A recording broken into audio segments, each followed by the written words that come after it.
반지의 제왕 한 번쯤은 다 보셨죠? 예, 거기에 절대 반지가 나옵니다.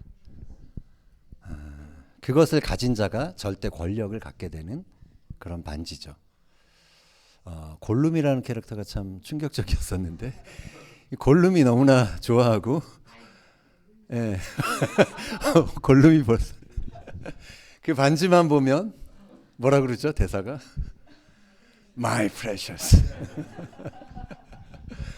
그냥 완전히 황홀하게 그 반지를 바라보며 그거를 탐하는 그 모습을 볼 수 있습니다. 그 반지는 누구에게나 갖고 있는 그 어떤 권력에 대한 의지, 어떤 재물에 대한 의지, 그것에 대한 환상과 욕망을 자극하는 그러한 상징적인 물건이죠. 영화에서 그 반지를 이제 파괴하기 위해서 운반하는 역할을 맡은 사람이 있습니다. 누구죠? 예, 호빗이죠, 호빗. 예, 호빗 족속입니다. 너무나 작고 연약한. 왜 어떤 전사와 같은 힘 있는 사람이 그것을 운반하지 않고 왜 호빗이 그것을 운반했을까요? 예, 그 질문이 호빗이라는 영화에 나옵니다. 엘프가 간달프에게 질문하죠. 왜 호빗입니까? 그때 간달프가 이렇게 대답합니다. 글쎄요. 사루만은 오직 위대한 힘만이 악을 가둘 수 있다고 믿지만 내 생각은 달라요. 평범한 사람들의 소소한 생각들이 악을 잠재우지요. 선행과 사랑과 같은 점점점. 예. 야, 호빈 역시 그 반지를 보고서 어떤 좀 마음이 흔들렸던 적도 있죠. 그것에 요동하지 않는 것은 아니었습니다. 그러나 호빗은 다른 어떤 영웅적인 인물들이 갖고 있지 못한 그런 다른 힘을 가지고 있었습니다. 그것은 좀 이런 말이 있는지 모르겠지만 평범함의 힘입니다. 호빗은 위험에 처할 때, 그리고 그 반지의 유혹에 처할 때 고향에서의 그런 평범했던 삶을 떠오릅니다.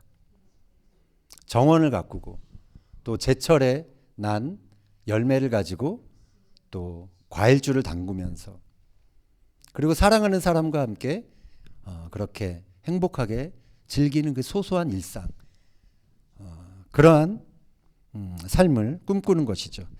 이러한 삶이 호빗이 가장 바라는 진짜 호빗의 욕망이었습니다. 그런데 이 욕망에는 특징이 있습니다. 그것을 이루는데 절대 반지가 필요 없다라는 것이죠.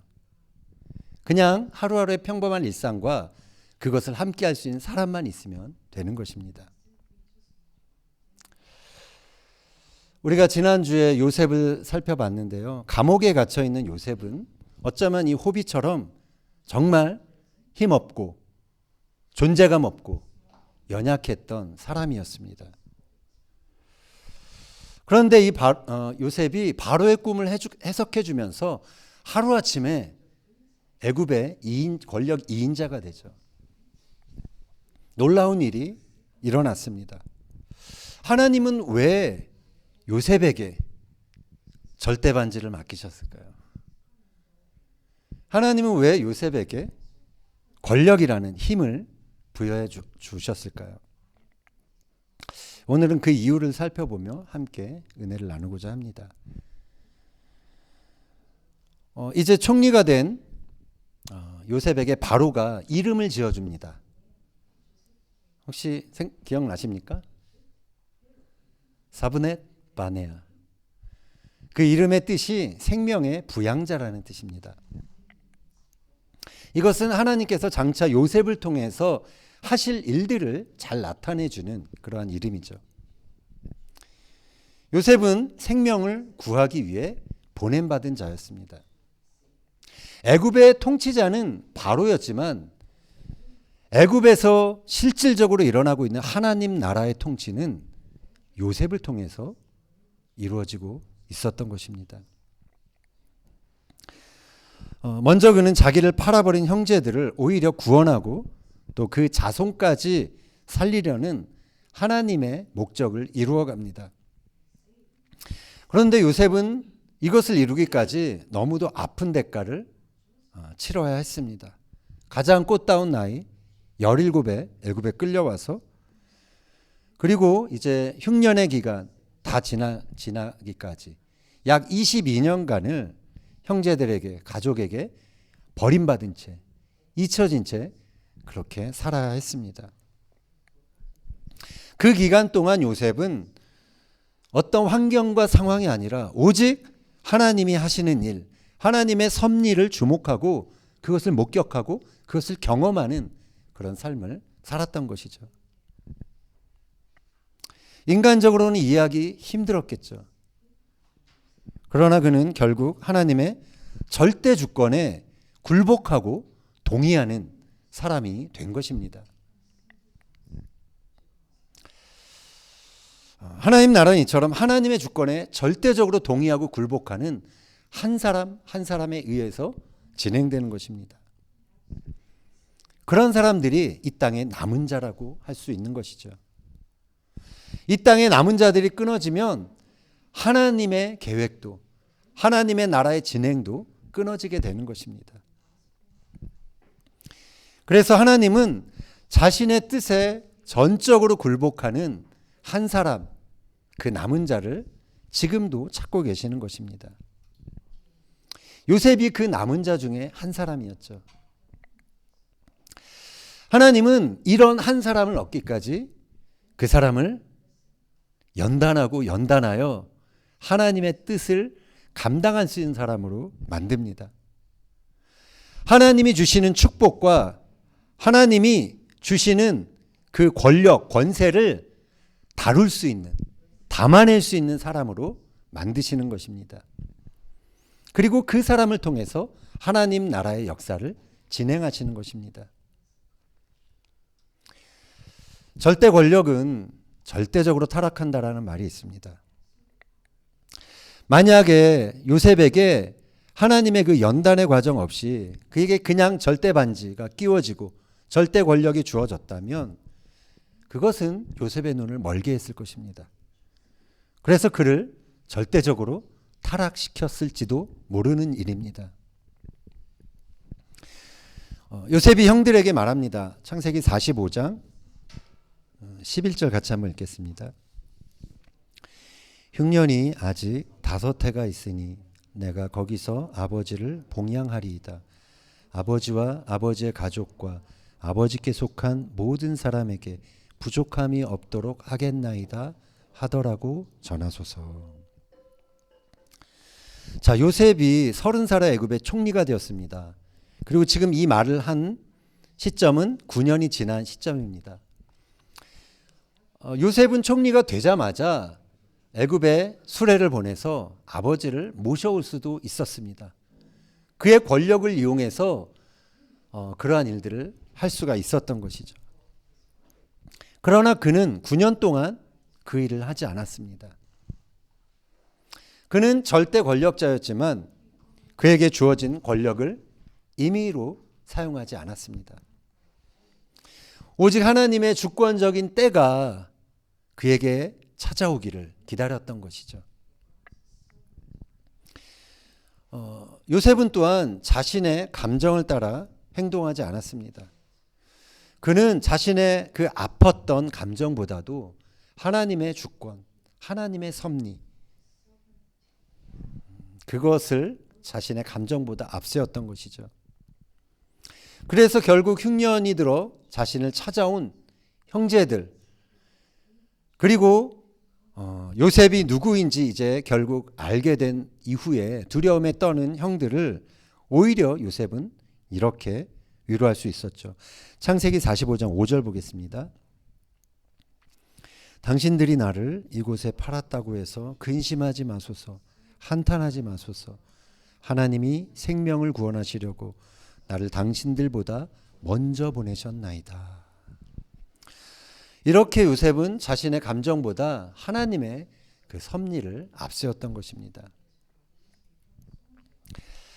하나님은 하나님께 절대적으로 굴복된 요셉에게 다른 사람들을 부양하고 다스릴 수 있는 권력을 주셨습니다. 이처럼 하나님의 나라는 하나님의 주권에 절대적으로 굴복된 그러한 한 사람, 요셉과 같은 사람을 통해서 진행이 되었던 것입니다. 예수님은 이제 겟세마네에서 기도를 마치시고 그 예수님을 잡으러 왔던 그러한 병사들이 있었죠. 그때 칼을 사용했던 베드로를 꾸짖으면서 이렇게 말씀하셨습니다. 마태복음 26장 52절이야. 같이 읽겠습니다. 칼을 도로 칼집에 꽂으라. 칼을 가지는 자는 다 칼로 망하느니라. 너는 내가 내 아버지께 구하여 지금 12군단 더 되는 천사를 보내시게 할 수 없는 줄로 아느냐. 내가 만일 그렇게 하면 이런 일이 있으리라 한 성경이 어떻게 이루어지겠느냐 하시더라.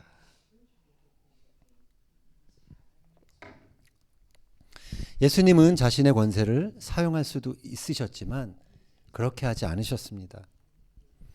그리고 하나님의 뜻에 온전히 모든 것을 맡기고 굴복하셨죠. 그리고 십자가의 고난의 자리로 나아가셨습니다. 하나님은 그렇게 순종한 예수님을 그 예수님에게 지극히 높으신 이름을 주셨습니다. 하늘에 있는 자들과 땅 아래에 있는 자들과 그리고 땅에 있는 모든 자들이 모든 무릎을 예수 그리스도께 꿇게 만드셨습니다. 이처럼 하나님의 뜻에 전적으로 굴복된 사람들을 통해 하나님 나라의 구원 역사, 구속의 역사가 이루어지고 성취되는 것입니다. 십자가를 선택하는 것은 고통스러운 일이죠. 우리가 우리 자신의 십자가를 지는 일도 너무나 고통스러운 일입니다. 내 감정을 못 박아야 합니다. 내 욕망을 버려야 합니다. 너무 힘든 일입니다. 그러나 십자가를 선택하는 사람은 가장 강한 사람입니다.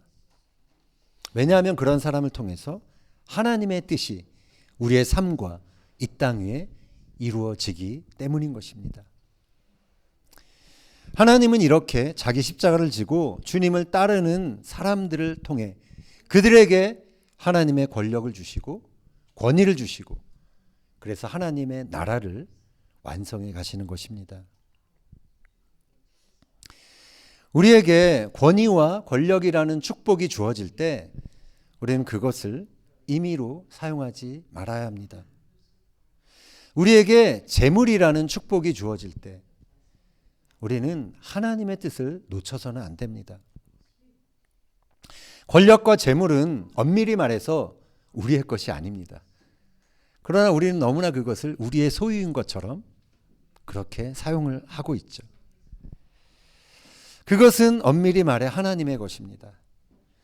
하나님의 목적을 위해 사용하라고 우리에게 잠시 빌려주신 것일 뿐인 것이죠.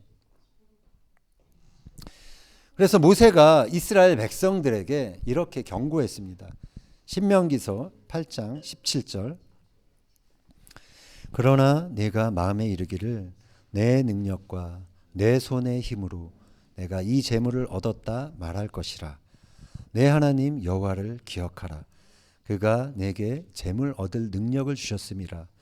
이같이 하심은 내 조상들에게 맹세하신 언약을 오늘과 같이 이루려 하심이니라. 아멘. 그래서 우리가 권력이나 어떤 재물이나 이러한 축복이 우리의 삶에 주어졌을 때 우리는 그 축복을 하나님의 뜻에 따라 그렇게 사용하고 관리하는 관리자가 되어야 하는 것입니다. 요셉은 자신의 가족뿐만이 아니라 애굽에 있는 모든 백성들, 그들을 살리는 관리자가 됩니다. 그는 총리로서 7년간의 풍년과 또 7년간의 흉년을 잘 관리하는 모습을 우리가 성경에서 볼 수 있습니다. 풍년 동안의 곡식을 저장해 두고 또 흉년이 닥쳐오자 그 곡식을 풀어 사람들에게 나누어 줍니다. 백성들의 토지를 받고 곡식과 종자들을 나눠줍니다. 그리고서 그 땅 전체를 바로의 소유로, 나라의 소유로 그렇게 만들게 됩니다. 그리고 누구든지 농사 짓기를 원하는 자에게 그 땅을 빌려주죠. 그래서 그 땅에서 추수한 20%를 세금으로 걷어들이고 나머지는 그들이 그것을 먹고 살 수 있게 합니다. 이제 애굽의 땅은 어떤 땅이 많고 적음에 따라 빈부의 격차가 나뉘는 그런 어떤 불평등이 사라지게 됩니다. 이러한 과정들을 통해서 7년이나 계속됐던 그 지극한 흉년 속에서도 이집트 애굽의 백성들이 죽지 않고 굶어 죽지 않고 살아남을 수 있게 된 것이죠. 이것은 요셉이 그에게 주어진 권력을 지혜롭게 사용한 결과입니다. 요셉은 17 이후부터 그 고난과 연단의 시간을 통해 마침내 그에게 권력이 주어졌을 때 그것을 관리할 수 있는 사람이 되었던 것입니다. 여기 있는 우리들도 사실 더 많은 어떤 권력, 더 많은 재물을 얻고 싶은 그런 갈망이 있습니다. 학생들이 공부를 열심히 하고 또 직장인들이 직장에서 열심히 일하는 모든 것들, 다른 선한 뜻도 있지만 내가 좀 더 높은 포지션에 오르고 좀 더 많은 재물을 얻어서 잘 쓰고 싶은 그러한 선한 소망이 있는 것이죠.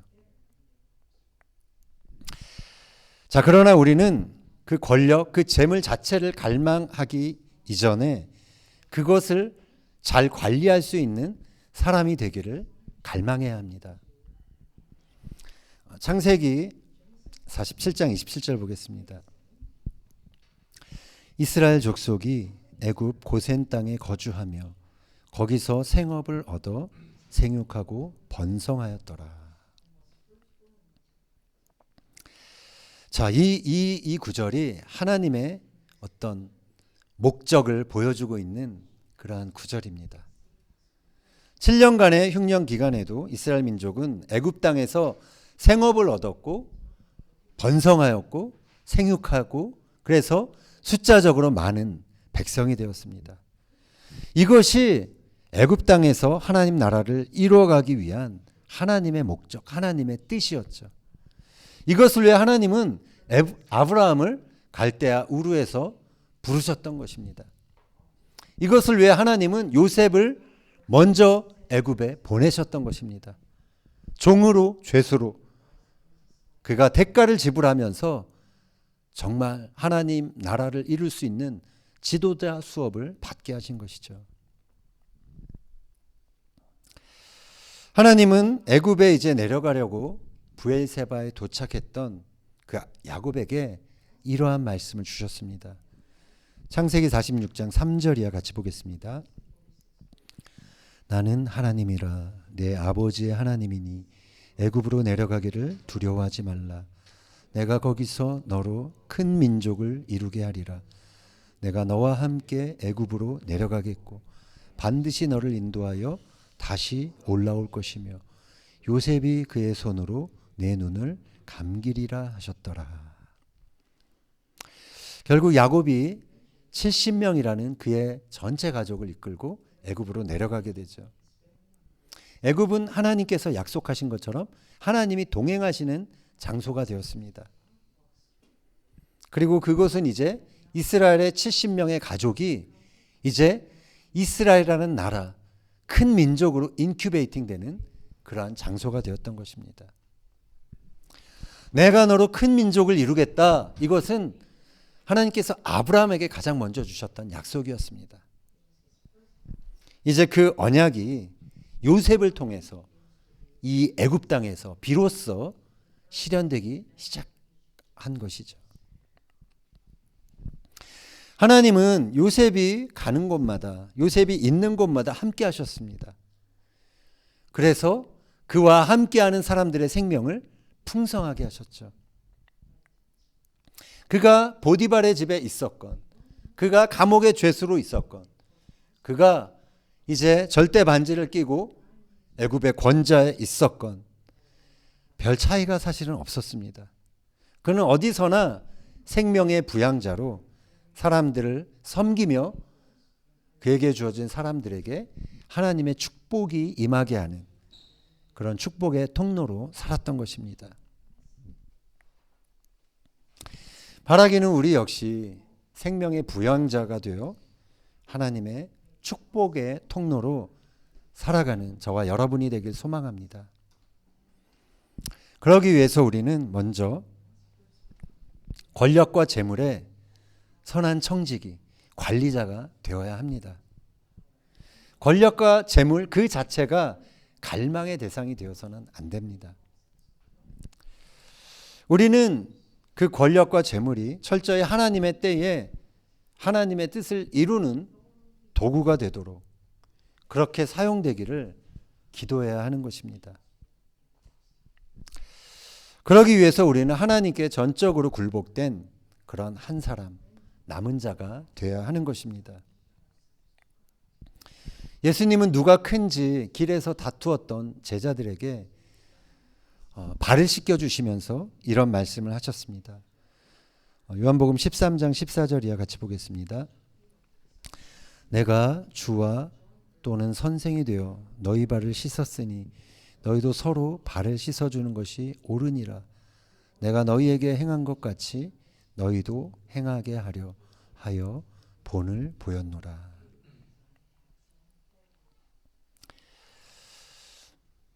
사람에게 권력이 주어지면 주변의 다른 사람들이 그 사람에게 박수를 칩니다. 사람들이 인기를 얻으면 많은 사람들이 그를 주목합니다. 그래서 많은 사람들이 그런 권력, 어떤 그 자리에 오르기를 소망하는 것이죠. 그러나 예수님은 이 말씀처럼 권력을 새롭게 정의합니다. 하나님 나라에서는 발을 씻는 것, 남들을 섬기는 게 권력이라는 것입니다. 요셉은 감옥 속에서도 사람들을 섬겼습니다. 요셉은 감옥이라는 별로 그렇게 가고 싶지 않은 그런 일상 속에서도 생명의 풍성함을 나누고 함께 누릴 수 있었던 것입니다. 세상은 권력과 재물이라는 절대 반지를 얻기 위해 오늘도 전쟁 가운데 있습니다.